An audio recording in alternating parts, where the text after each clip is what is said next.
আসসালামু আলাইকুম। মাদার্স লাভ এগ্রো বিজনেসের পোল্ট্রি প্রকল্পে আপনাদেরকে আরও একবার স্বাগত।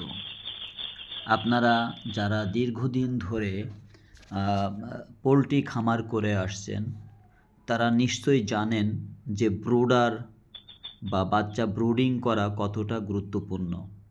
এই সময়টায় যদি সঠিক তাপমাত্রাটা না দেওয়া হয়, তাহলে বাচ্চা গরমেও ঘেমে যেতে পারে, আবার ঠান্ডা লেগে যেতে পারে। সে কারণেই সঠিক তাপমাত্রায় তাদেরকে ব্রুডিং করা হয়। আর এই ব্রুডিং করতে যে আমরা শীতকালে হোক বা গরমকালে হোক এই রকম 2টা হপার বা একটা হপার 500 মুরগির জন্য 1000 মুরগির জন্য 2টা হপার সেট করি, লাইট জ্বালিয়ে দিয়ে হয়তো 1 ঘন্টা পর পর, আধা ঘন্টা পর পর দেখতে আসি। কিন্তু এই আধা ঘন্টায় তাপমাত্রা যে বেড়ে যায় সেটা কিন্তু আমরা বুঝতে পারি না অনেকেই। যদি আমরা থার্মোমিটার ব্যবহার না করি তাহলে বোঝা যায় না। আর থার্মোমিটার ব্যবহার করলেও আপনারা ওই কখন নিভাইতে হবে কখন জ্বালাইতে হবে এটা আমরা সঠিকভাবে বুঝতে পারি না।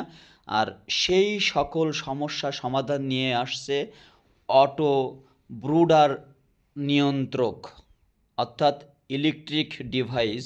এই ডিভাইসের মাধ্যমে আপনি দেখতে পাচ্ছেন এই ব্রুডারে এখন 35 ডিগ্রি সেলসিয়াস তাপমাত্রা আছে বলে 2টাই হপার জ্বলে আছে।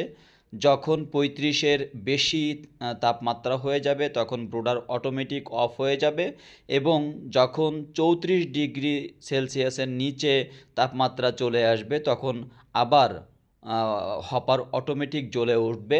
এইটাই হচ্ছে ব্রুডিং কন্ট্রোলার যাকে বলি আমরা। তো এখন দেখতে পাচ্ছি আমরা 2টা লাইট জ্বলছে, তার মানে এই 1000 বাচ্চার চিকগার্ডে 35 ডিগ্রি সেলসিয়াস তাপমাত্রা এখনও বিরাজমান। ভালোভাবে খেয়াল করে দেখেন যে যখন 35 ডিগ্রি সেলসিয়াসের বেশি তাপমাত্রা বেড়ে যাবে তখন অটোমেটিক হপার নিভে যাবে, বাল্বগুলো নিভে যাবে। এটা আমাদের খামারিদের জন্য যে কতটা উপকারী সেটা বলে বোঝানো যাবে না। আপনার এইটা যদি ব্যবহার করেন তো বাচ্চার অতিরিক্ত গরমও লাগবে না, আবার অতিরিক্ত ঠান্ডায় ভোগ করবে না, এবং আপনাকে আমাকে ওই লাইট উঁচু করা নিচু করা অফ করা অন করা এ ঝামেলাও থাকবে না। তো আমি বলবো যারা পোলট্রি খামারি আছেন, ব্যবসায়ী আছেন, তারা এই ব্রুডিং কন্ট্রোলার ব্যবহার করতে পারেন। যদি কারোর দরকার হয় আমাদের এই ভিডিওর নিচে কমেন্টস করলে বা নাম্বার দিলে আমরা যোগাযোগ করব।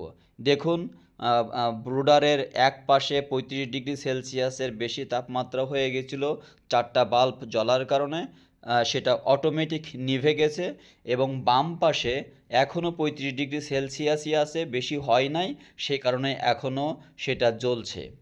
তো এইভাবে যদি নিয়মতান্ত্রিকভাবে তাপমাত্রা নিয়ন্ত্রণ করা যায় তাহলে আপনার মুরগির বাচ্চা 1 দিনের থেকে 7 দিন বলেন 5 দিন বলেন খুব ভালো থাকবে। এবার দেখেন বাম পাশে হপার কিন্তু নিভে গেছে এবং ডান পাশেটা জ্বলে উঠেছে, অর্থাৎ বাম পাশে 35 ডিগ্রি সেলসিয়াসের বেশি তাপমাত্রা বেড়ে গিয়েছিল, অফ হয়ে গেছে অটোমেটিক, এবং তৎক্ষণে ডান পাশেরটা তাপমাত্রা 34 ডিগ্রি সেলসিয়াসের নিচে নেমেছিল এবং অটোমেটিক জ্বলে উঠেছে। এইটা হচ্ছে ব্রুডার কন্ট্রোলারের কাজ এবং উপকারিতা। তো যারা আপনারা এই ব্রুডার কন্ট্রোলার নিতে চান তারা আমাদের এই ভিডিওর নিচে কমেন্টস করতে পারেন, যোগাযোগ করতে পারেন। আমরা আপনাদেরকে কুরিয়ারের মাধ্যমে হোম ডেলিভারি দিয়ে থাকব।